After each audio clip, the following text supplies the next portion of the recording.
We found when we began the partnership, when Peter and all of our colleagues began the partnership, it was very difficult to figure out how much the U.S. was really spending on agricultural development assistance in Africa. There just was no way to find out, is everybody thinking the same way? Is everybody defining agriculture the same way? What are the numbers? So this is why we thought this is an important task for us. If the partnership is going to have as one of its key goals increasing the level of U.S. assistance in this area, we better know for a start how much we're actually spending in this area. So that's the genesis of the report. So now, David, I'll turn this over to you. We categorized the agricultural development assistance under three categories. One is on-farm productivity enhancements. These include agricultural research and technology dissemination, improved access to fertilizers and other inputs, disease control, and on-farm water management and extension services. In addition, we have as a second category agriculture-related physical infrastructure, and these include market access roads, irrigation systems, storage, and processing facilities. And for the third categorization, we had agriculture-related policy and marketing infrastructure investments. Just very quickly to go over our key findings from the report.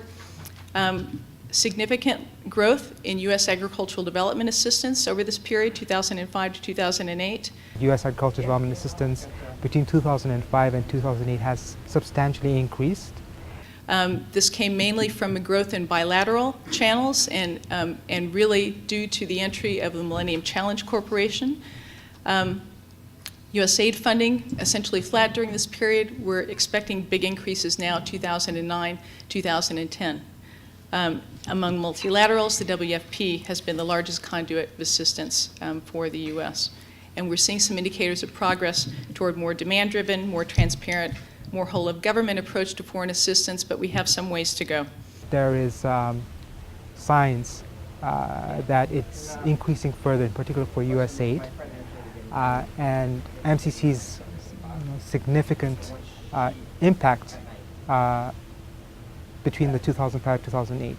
MCC's launch was in 2004, but from 2005 to 2008, they have actually become one of the largest bilateral ag development assistance donors from the U.S. We found that USAID and MCC assistance is pretty complementary. USAID is focusing largely on on-farm productivity and on public policy and market infrastructure, and MCC is focusing more of its funding on roads and other physical infrastructure. After we did the case studies, etc., I really became a firm believer that agricultural development is the way to go for now. Like it forms the bedrock of any economic development. This gain in U.S. agricultural development assistance has been primarily due to the entry of the Millennium Challenge Corporation on the scene. The MCC was just in formation when we released our last report, and since 2005, 11 countries have signed MCC compacts. And now we see this as a very interesting natural experiment, and indeed I think one that has a lot to say to us today as we're hearing the administration and Congress call for more demand-driven, more country-driven development. Well, the Millennium Challenge Corporation in effect has pioneered this in the U.S., among the U.S. agencies, basically by saying to countries which have qualified for compacts, come forward with your priorities, come forward with your ideas. And I think to the surprise of many policymakers and many of us in the community, when African countries were able to do so, they chose, by and large, agriculture. They chose, by and large, agriculture-related infrastructure. So this is very, very significant. Agricultural development is crucial for Africa's economic success. Continuing concerns, as I mentioned, this fragmentation of USAID assistance for African agriculture. As we go forward, we're hearing really wonderful things from the administration and from Congress, calling for country-driven, calling for whole-of-government.